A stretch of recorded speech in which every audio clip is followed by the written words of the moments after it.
Hello everyone. As you can see, my talk is entitled Indian Literature in English, 20th and 21st Centuries.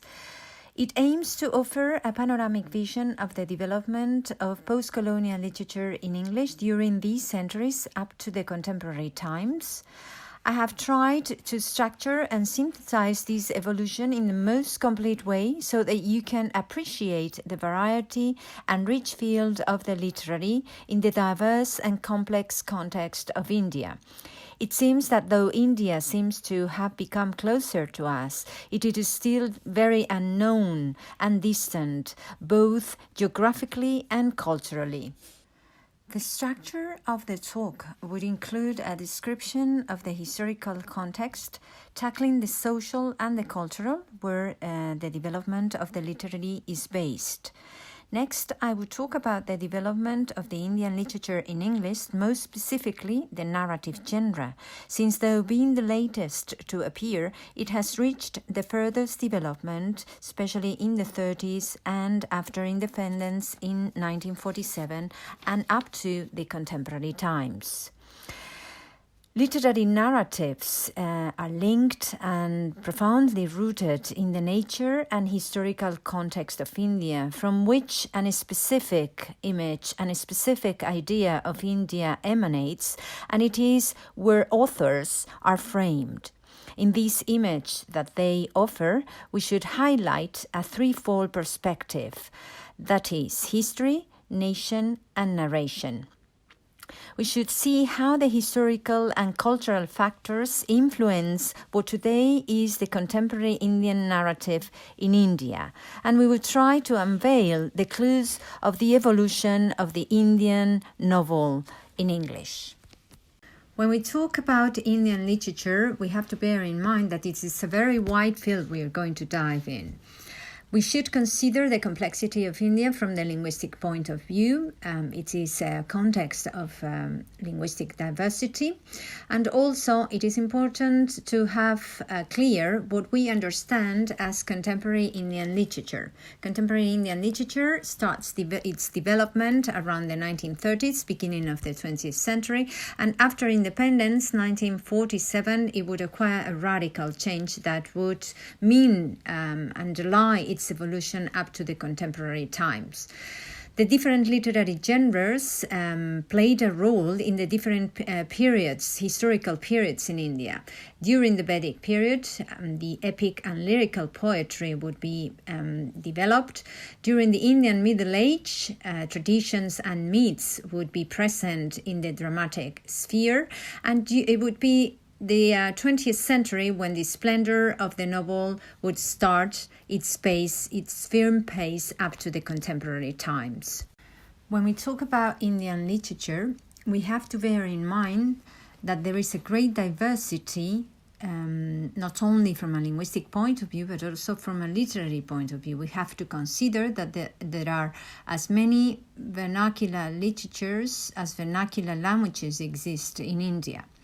Nevertheless, there are trends and themes that can be considered common to the main literatures in India. This commonplace is embedded in the term Indian. What is Indian? It is a concept based on philosophy and on a religious concept, and it can be considered a unifying element in this diversity that characterizes the Indian subcontinent. It is also important to understand what the concept of Indianism refers to. It does not refer to common social and cultural elements, but it is a specific common sensibility which causes similar reactions about different aspects of life that are diverse, taking into account the diversity of the regions that conform the Indian subcontinent. We can consider general themes when we talk about the narrative genre in the development of Indian literature. In its origins, it was when social realism started its firm pace coming to the contemporary times. We should talk about the politicization of text and idealization of Marxism during the 60s and the 70s.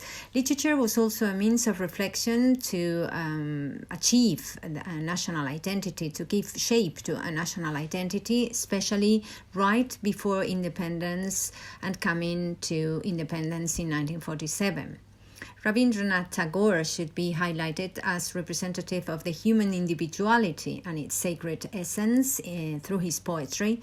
And finally, Mahatma Gandhi should be considered because of his teachings and his role as a political leader, as a social leader, and his efforts to ameliorate the situation of women and the untouchables in India. In order to understand the complexity of the Indian literary text and also the codes and the clues of the Indian cinema, it is very illustrative, the cartoon that you have on the slide, where we have a mother talking to her son around a book. The son says, the child says, "I read this library book you got me. What do you think of it? It really made me see things differently. It's given me a lot to think about." "Oh, well, I'm glad you enjoyed it." "Ooh, it's complicated my life. It's complicated my life. Don't get me anymore." Here we see that complexity I'm talking about. It is true that the Indian literary text requires a background knowledge of the Indian culture, a background knowledge of the context, the cultural, historical, and social context of the Indian subcontinent, so that we can acquire as readers the message the writers aim to get through. It is meant to clarify concepts. If you have a look at the slide, we have Indo-Anglian literature, that is Indian literature in English, as part of post-colonial literature. There has been great controversy in this respect, but it is undeniable that Indo-Anglian literature is part of the post-colonial literature of India, and it is not a part of the English literature. The main characteristics of Indian English literature are that it is literature that emerges in a post-colonial context with all the things that are inherent to the fact of being post-colonial, a post-colonial context subject to imperialism. It is different from Indian literature, but it is part of it, as I said. It is profoundly Indian in nature, and it uses the English language as a vehicle of expression. When does Indo-Anglian literature start? Precisely when a vigorous enterprise in Britain meets and clashes against a chaotic India as far as the late 18th century. This would give rise to original writing in English. Taking into account the origin of Indian literature in English, there were problems with the term. How were they going to refer to consider, to term this kind of literature that emerged from the clash between, the encounter between Britain and India? Indo-Anglian literature, Indo-English literature, Indian English literature. Finally, the Sahitya Academy agreed that the last term, Indian English literature would be the right term to refer to this mixture of cultures that is inherent in this corpus of texts. It is also important to understand the difference between the term Anglo-Indian and Indo-Anglian. And Anglo-Indian refers to the texts, the corpus of texts that were written by British writers that felt attracted by the mysticism, the spiritualism of India. On the other hand, Indo-Anglian literature would refer precisely to Indian authors by birth that would write about their own context. We mentioned previously that one of the main characteristics, or among the main characteristics of this corpus of literature, was the fact that they used the English language as a vehicle of expression, of literary expression. So the imposition of the English language in India was very much linked to the development of this corpus of writing. It was a useful tool of colonization, that is true, but it became also a wonderful tool for the decolonization of India, of a post-colonial reaction against colonialism in India. The importance of the English language as a literary vehicle of expression is present in these quotes that you have on the slide. These quotes come from Indian writers like Salman Rushdie, like Bikram Seth, like Anita Desai. We have a look at the first one, and I read: the prose writing, both fiction and non-fiction, created in this period by Indian writers working in English, is proving to be a stronger and more important body of work than most of what has been produced in the 18 recognized languages of India. Indo-Anglian literature represents perhaps the most valuable contribution India has yet made to the world of books. So it is true that Rushdie, through this quote, recognizes that India, by using the English language, managed to reach the world, projected itself at an international scope. If we have a look at the quote below, English, six-armed God, key to a job, to power, snobbery, the good life, this separateness, this fear.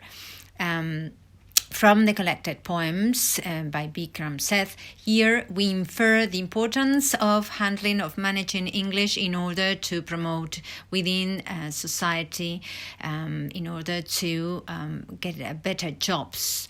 And also it refers to this fear of separateness, meaning that they shouldn't fear using the English language because it is something that it is present in the very essence of India after independence and after the colonization of Britain. Now, in this quote by Kamala Das, the famous and wonderful poet Kamala Das, she says, "Don't write in English," they said. "English is not your mother tongue. Why not leave me alone? Critics, friends, visiting cousins, every one of you. Why not let me speak in any language I like? The language I speak in becomes mine alone. It is half English, half Indian. Funny perhaps, but it is honest. It is as human as I'm human. It voices my joys, my longings, my hopes. It is human speech, the speech of the mind, that here and not there, a mind that sees and hears, is and is aware." So through this quote, we see how she claims for the right to use any language that would express actually her human essence. So these writers go beyond the fact that they belong to a particular culture, and they consider themselves as humans, and so their writings would project human speech that is aware of the universal. And finally, this marvelous quote by Anita Desai: "It is the movement of the wing one tries to capture, not the bird. That is, it is the image that matters, the symbol, the myth, the feat of associating them, of relating them, of constructing them. Whether one does it in one's native or foreign tongue is not essentially important. It can be done in any language at all. Only connect. That is what a writer's experience is all about. It is a process that does indeed employ language, but also transcends." And this refers to the fact that obviously the language tools would be words, but the act of writing goes beyond this formal aspect of literature, and it is a question of connecting, only connect. That is a concept that comes from Buddhism and refers to the fact, again, that we should consider messages beyond contexts.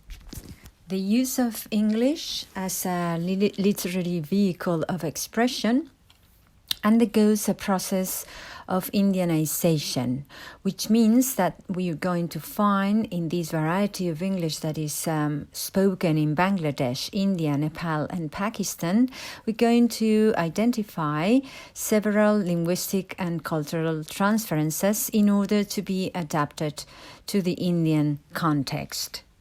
When Indian writers first started to use English for their creative narratives, they would find, first place, several handicaps. Among those were the fact that English was a foreign language, and as I said, this caused a great controversy since it was considered that being an alien language, it would not transfer the actual, the authentic soul and essence of India. On the other hand, the vernacular languages were widely used and spoken, and so writing in English was difficult or made difficult to get to the national audience of India. And all these together would cause difficulty in order to gain fame. However, there were also incentives to Indian writers at this first stage of the development of literature in English.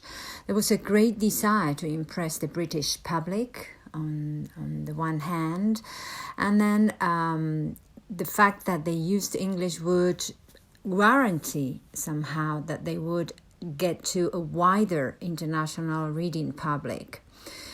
Though the vernacular languages and vernacular literatures were present parallel to this development of the beginning of this development of Indian English writing, there was a great distrust of the vernaculars, and this would add to this need to use the English language as a vehicle of expression.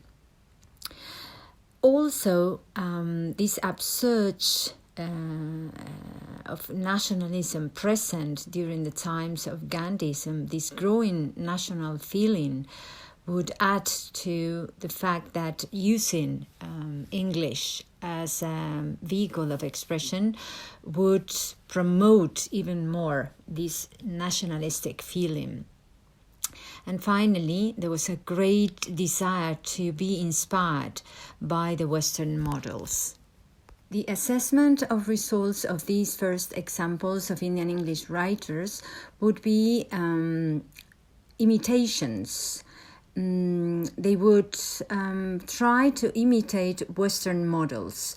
So there on the slide you have an example. Indian detective stories by B.S. Banerjee would be an imitation of Arthur Conan Doyle's Sherlock Holmes. So all in all, the first examples of Indian English writing would be recreations with a highly anglicized style and with a clear artificial use of the English language. We can also establish general thought currents in Indo-Anglian fiction, so therefore the themes that can be generally identified would be religious and social reforms. A reassessment of Hinduism would be present. We would also find in these writings a denouncement of religious and social injustices, and these would gradually lead to the emergence of new Hindu leaders like Mahatma Gandhi. This would mean the establishment, the beginning of a new era in the development of Indian English literature, Indian English narrative. Linked to this upsurge of nationalism, the Indian culture would be recovered, and therefore we would find great influence of both the Ramayana and Mahabharata, the Sanskrit epic writings of India. Nationalism would also mean a revolutionary trend in literature, and therefore the literature of the Gandhian era would appear. This literature, in general terms, would mean a development of prose, the introduction of social and psychological issues as literary themes. We would also identify in poetry an individualistic expression with personal symbols, and we can say that at this stage the emergence of realism would be clear, and this would set the basis for the later development of social realism in narrative in the context of this corpus of Indian English literature. The novel in India has little more than a century of history. It probably appeared in the latter half of the 19th century with the impact of the West, which is reflected in three aspects: the help of Indian scholars and Christian missionaries who translated the Bible and they wrote several glossaries in English, etc. Then it was also important the fact that first stages of development, the translation of Western classics played an important role, which would finally lead to the composition of original works in English. At the beginning, the development of the novel in regional languages and in English influenced one another. There is not a comprehensive literary history of modern Indian literature, but definitely there are clear signposts in the development of narrative. And there on the slide you have them. We can distinguish three different stages: the novel in Bengal, the novel in India, before and after independence, 1947, and finally the novel today, contemporary times. Let's focus on the first stage, the novel in Bengal. In Bengal was where the literary renaissance first manifested itself, and from there it spread to Madras, Bombay, and other parts of India. Perhaps the first novel in Bengali was Alaler Garer Dular, translated as Spoiled Son of a Rich Family, which came out in 1858. But, however, the real beginnings are represented by these three names that you have on the slide, who are considered precursors of Indian narrative in English: Bankim Chandra Chatterjee, Rabindranath Tagore, and Sara Chandra Chatterjee. Bankim Chandra Chatterjee lived in between 1838 and 1894, and he was a master of the romantic as well as the historical novel. He was the first to introduce the figure of widows as well as the character of the sannyasi, the wandering ascetics, which were not present in the fictional narratives of India before. His novels appeared in translation in many regional languages and influenced all over India. When he wrote, the chief question was how to restore the national self-respect. Rabindranath Tagore is, of course, known, internationally recognized for the poetry book Gitanjali, which he himself translated into English. He is considered a poet incarnating the spirit of India, a prophet of the religion of man, but he was also a considerable novelist, and his first success came with Chokepali, published in 1902, which was translated into English as Binodini. This was the story of a young widow who is entangled in a psychological web. It can remind us of Thomas Hardy's style, and what we have here is the eternal feminine in quest of her lover. During Tagore's time, the question was how to bridge the East and the West. Finally, Sara Chandra Chatterjee, who lived between 1876 and 1938, began by imitating Bankim Chandra Chatterjee, but soon he identified himself with the down and outs of the society. In his writings, we would identify the first hints of realism, which did not die out, since we can say that his work would foreshadow the best fiction of Mul Rak Anand in English, who is one of the pioneers of Indian narrative in English. I would like to stop commenting a little bit around the Gitanjali. It is a collection of 103 brief poems in which Tagore has conversations with God around the themes of love, life, and death. It was originally written in Bengali and later translated by the author himself into English, and it is considered, as he himself stated, his personal sadhana, very intimate feelings exposed and translated into beautiful poetry. The second stage of the development of the novel in India would be what I named before and after 1947. During the 20s and the 30s, the Indian literary renaissance takes place with the emergence of modern Indian writers. The founding fathers, the so-called pioneers of Indian narrative in English, belong to this period. The first one would be Mul Rak Anand, the one that you have on the slide, who wrote a number of novels, but I'm going to talk a little bit about Cooley, published in 1936, because I think it illustrates somehow generally his narrative ways. He uses a neutral vocabulary in the novel, which means that his narrative is not of an emotional tone. He portrays the action through a third-person narrator who perceives the environment by using a vocabulary which is not ambiguous.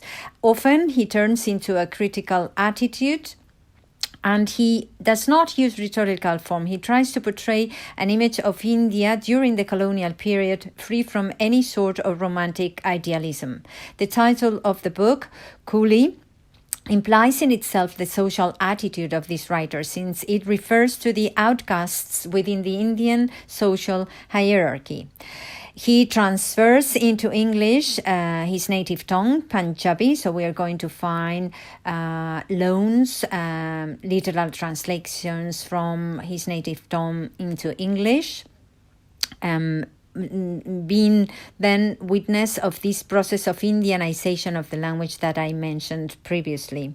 The cultural aspects that are more noticeable in his narrative stem from his interest for social problems and changes that have taken place in India, mostly during the 20th century. The protagonist of this novel, Munu, is a little boy who represents the typical coolie. He's an untouchable. He's the direct reflection of social injustice that exists in India.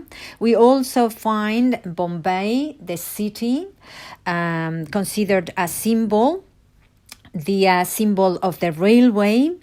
We find a lot of contrast established between the colonial and the post-colonial. So in this, we can witness the diversity that characterizes India with its multiplicity of races, religions, and tongues. When it comes to consider the ideological clues inherent in the text, we are going to identify a parallel movement of time and space that combine with static moments of perception, especially when Munu stops to reflect in front of a particular site like that of Queen Victoria's statue in Bombay. There is a contrast between the rural and the urban space, with constant physical descriptions of the urban space, socioeconomic contrast based mainly on the opposition between the poor and the rich, which was brought about by the effect of capitalism, and obviously the effects caused by imperialism as viewed through the clash between the East and the West, and based mainly on the Western urge for materialism as opposed to tradition. The second founding father would be R.K. Narayan. In his series Malgudi novels, he establishes a setting which can be considered is a small town in southern India and can be considered a microcosm of India. He shows a heterogeneous narrative in his narrative technique. I'm going to deal specifically with The Guide, written in 1958. In this novel, we also identify a journey of the main protagonist, a journey that comes from materialism to achieving the real sense, the real identity of India.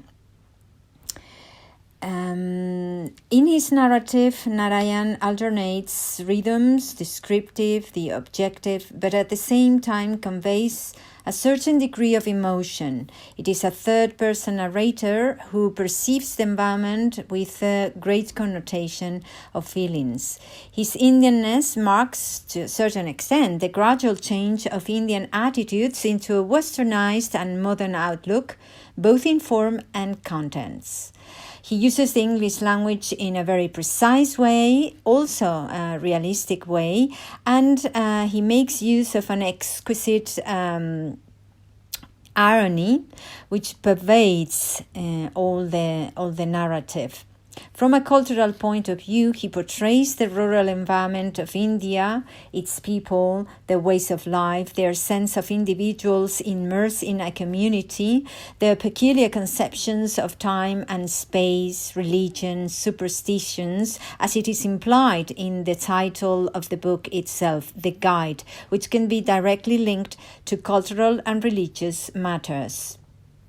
The ideological clues that we identify in the book can be summarized as follows. The rural environment, typical of a small Tamil village in southern India, where we learn the idea of individuals as belonging to a community that helps them to feel their inner selves, to be part of a perfect organization according to the caste system, and at the same time showing a deep sense of solidarity among themselves. The gradual invasion of materialism within this world causes the first noticeable changes in this microcosm of Malgudi that could perfectly represent, as I said, the whole of India. Time is also important, and we observe a change from an abstract and particular point of view. He portrays a mythical and sacred times that helps to get freedom from the more particular historical chronological time. Maybe we could talk of a cyclic conception of time linked to the reality of the peoples of the rural environment of the subcontinent. And finally, we could also mention in this case the clash between East and West, not with a critical point of view as in an and, not with a profound desire of understanding between both worlds as we would see Raja Rao aims to, but trying to give an impulse to Indian traditions firmly rooted in the context, fighting against the winds of change that blow steadily across the Indian subcontinent and in an attempt to reaffirm the Indian culture. The last founding father is Raja Rao. He's author of many novels as well as the two previous ones. You have a couple of them listed there on the slide. I'm going to specifically refer to The Serpent and the Rope, which was published in 1960. But nevertheless, what I say can at times, and regarding technique, can be expanded to his narrative techniques in other novels. In this novel, The Serpent and the Rope, he brings together diverse styles, both prose and verse. The action is perceived by the subjectivity of an I narrator. The stylistic effect that he aims, therefore, is poetic, evocative, backed up by an intellectual and moral implication that is also conveyed by the title in itself, The Serpent and the Rope, which is symbolic and artistic. The Serpent and the Rope refers to this idea of reality and illusion that is also included in our philosophical image of the cavern of Plato. In order to acquire a real and deep understanding of his work, a knowledge of the philosophical principles of the Hindu context would be main. And what he tries to pose in brief is a mixture of the objective, the subjective, and the routine of the setting embedded in a very speculative and intellectual narrative. His Indianness does not lie, as in Anand, in the translation of native terms and context into English. Far from these, we could say that he masters the English language, though always adapted to his own peculiar style, through which he tries to convey an Indian essence by the use of archaism, influenced from Sanskrit, and colorful images, mixing very consciously traditional and Western elements, mainly in the use of words from French, Italian, Spanish. He also mentions historical and literary characters as well as historical events. The reader then has to be accurate and, let's say, very cult in order to be able to approach this work and unveil its codes. As regards the ideological clues, it would be a complex job to try a compilation of them all, since the complexity of the book leads inevitably to consider it, at least at first, a global representation of the clash between the East and the West. showing through religion, family relationships, environment, as perceived through the eyes of the main protagonist and narrator, Rama, who subsequently portrays the typical displacement of an educated Indian who deeply knows the cultures in contrast. So up to this point, there are themes that can consider general themes within Indo-Anglian narrative, Indian English narrative. The symbol of the river is going to be present all through. The contrast between the rich and the poor, the presence of history, historical moments constitute the setting for the development of plots. And coming to modern times, there are other themes that would be present in this corpus of narrative. The politics of the 20s and 30s, the period of World War II, the partition, and social criticism and protest, which would be present all throughout. All these themes, as I said, are general themes that started being present at the beginning in the origins, all through the development, and come to the contemporary times as well. There's a specific point in the development when post-colonialism and postmodernism can be related.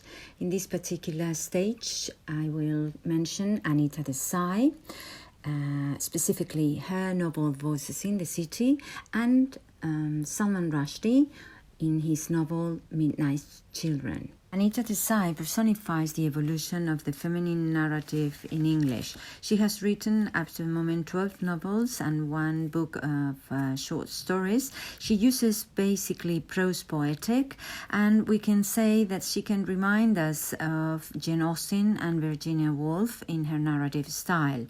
Voices in the City was her first novel to be published, and definitely is a representation of the postmodern in the post-colonial. It is divided in 4 parts. Each part is a representation of a fragment of the mind of the 4 different main characters, 2 sisters, Monisha and Amla, and their brother Nirod, and their mother, who represents tradition. The novel is basically stream of consciousness. Through this stream of consciousness, the writer tries the reader to understand the fragmented interior of these characters as influenced by the city. The city becomes a symbol and oppresses and influences in a very negative way the post-colonial subject, who seems to be lost between their context and what colonization has brought into their context, and so they seem dislocated and lost in a void of in-betweenness, we can say. Midnight Children was published in 1981, its author Salman Rushdie, and it meant a literary landmark in the evolution of Indian English narrative. Together with Voices in the City by Anita Desai, and as I previously said, it is considered a representation of the postmodern in the post-colonial. What we find in this novel is precisely the close relationship between history, nation, and narration. The author aims to portray 50 years in the history of the Indian subcontinent since the massacre of Amritsar in 1919 up to the emergency state under the rule of Indira Gandhi in the 1970s. What he does is use the technique of what he says is the perforated sheet. Through the whole of a sheet, he focuses on specific historical moments he wants the reader to know about.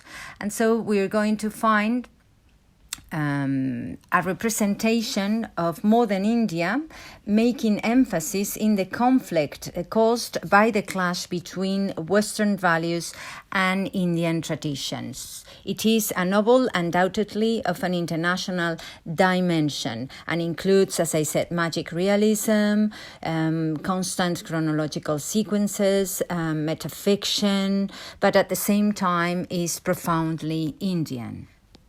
Coming to the contemporary times, we should talk about the stage of what I call the novel today.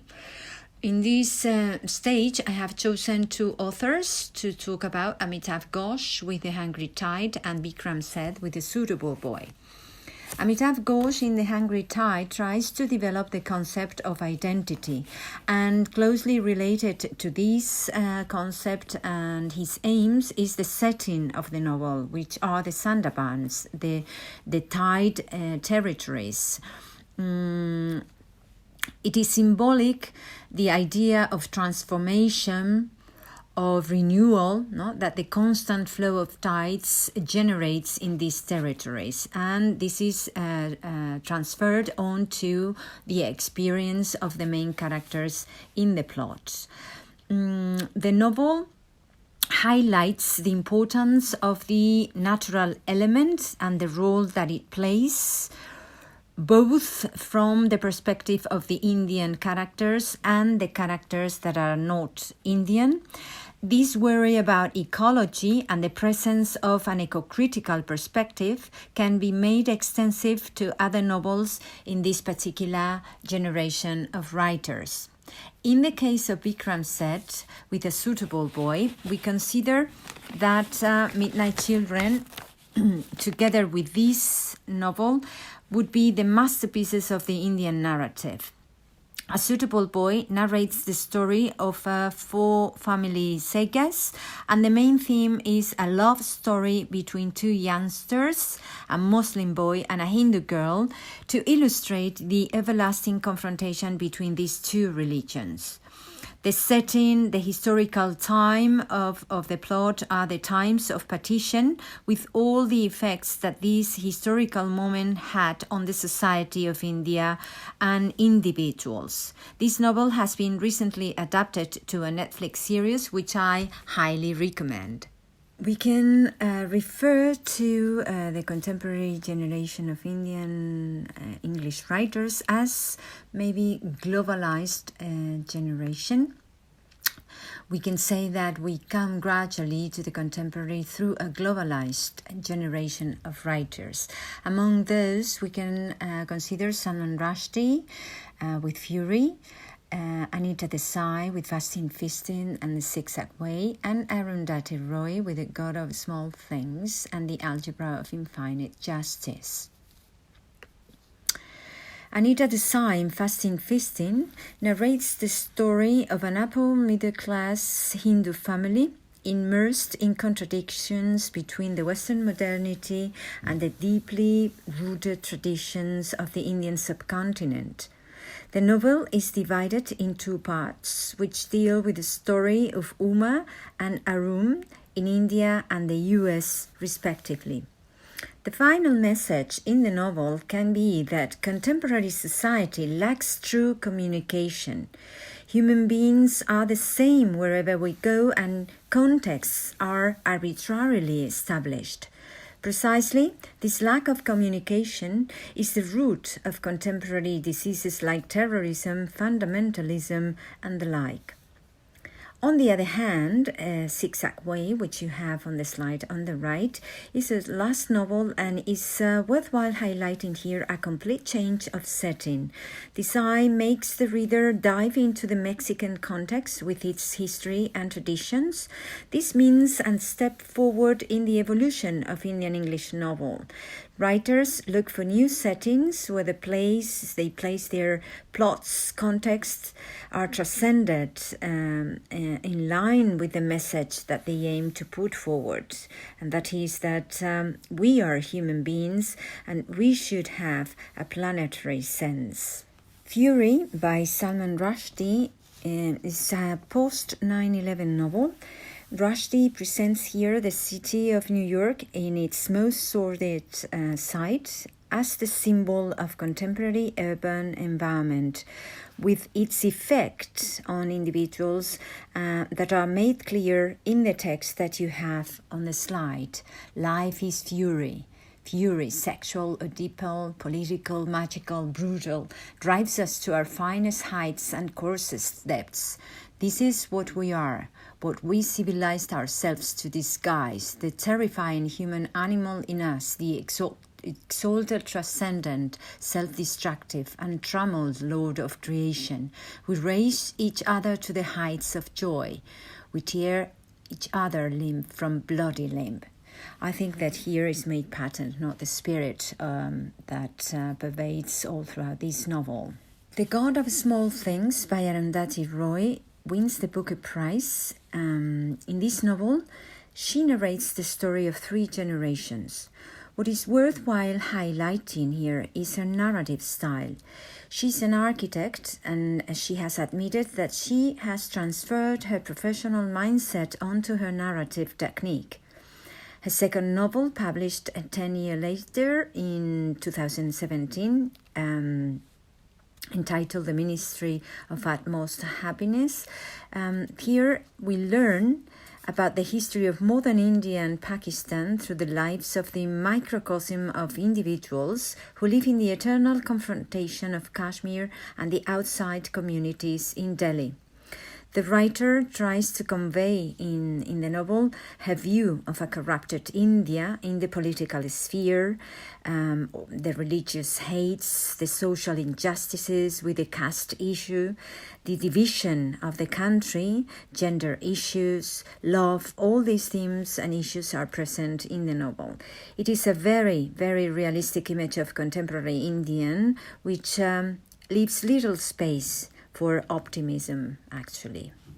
And finally, we come to the globalized generation itself, which is represented by authors like Kiran Desai, Anita Desai's daughter, Vika Swarup with Q&A, Aravind Attika with The White Tiger, and Lasman in Tower. Hula Baloo in the Waba Orchard by Kiran Desai is reflects actually a clear influence of Narayan's The Guide, if you remember. The main protagonist in this novel, Sampath, abandons a life of materialism that the arrival of the Western colonization has brought into his little village, and he escapes to live in a Waba orchard. He soon becomes a saint for the community who trust he will bring rain. This very much reminds us of The Guide by Narayan. We find in the novel humor, magic realism, which is ultimately a claim in favor of nature and the true identity of the Indian protagonist who experiments a personal transformation to find his real self, becoming finally a guava fruit. All in all, the novel is an allegory of human behavior in terms of love, family, and human relationships. With her second novel, The Inheritance of Loss, Kiran Desai was awarded the Booker Prize. The Inheritance of Loss is actually an exploration of contemporary issues like globalization, multiculturalism, social injustice, fundamentalisms, terrorist violence. It is located in the 80s, but seems a post-9/11 novel because the writer here seems to shed light onto the consequences of neocolonization, global conflicts, issues like religion and nationality. Kiran Desai presents in the novel a skeptical consideration of the Western world and questions concepts like hybridism, global citizenship, which according to her seem to have failed in the world of today. Q&A by Vika Swarup was adapted into a movie, internationally known, Slumdog Millionaire. This novel, it is actually in the line of contemporary novels in India, which aim to demystify the stereotypical image of an spiritual India. Through the story of the main character, the main protagonist, we discover the most obscure corners of contemporary Indian society. This is what we find also in The White Tiger by Aravind Adhika. The protagonist in the novel dreams with escaping his reality, living next to the banks of the Ganga River. He escapes to Delhi, where he becomes a chauffeur. The novel represents contemporary Indian society in the most naturalistic way and ends up highlighting once more the negative effect that the city exercises on individuals who can even commit murder or suicide, as is the case of his second novel, Last Man in Tower. As we may have realized in this evolution of Indian English writing, the city becomes a symbol, and in the contemporary times actually it becomes a global symbol in the latest novels in English. Cities appear like megacities anywhere in the planet, no matter the context. New York, Delhi, the negative effect of these megacities is made evident on human beings also in novels like Amit Chaudhuri's A New World, where the author questions the modernization of India and the effects caused in their relationship with their own culture and traditions. Narcopolis by G. Tail, where Mumbai is presented as a sordid and marginal city, a world of opium and drugs, a world of hypocrite contrasts. And finally, The Lowland by Jhumpa Lahiri deals with the Indian diaspora and the problems of immigrants. It illustrates, actually, modern society both in the West and in Asia. As a conclusion, I would simply highlight that through the evolution of Indian English narrative, as we may have realized, writers aim to portray the authentic image of India, the authentic idea of India, which lies in the specific historical moment where novels are framed, and which show the importance of an approach that should gather together history, nation, and narration, as I stated at the beginning of this talk. This is all. Thank you very much. I hope to have opened your minds and have illustrated on the evolution of this rich, worthwhile reading Indian English narrative.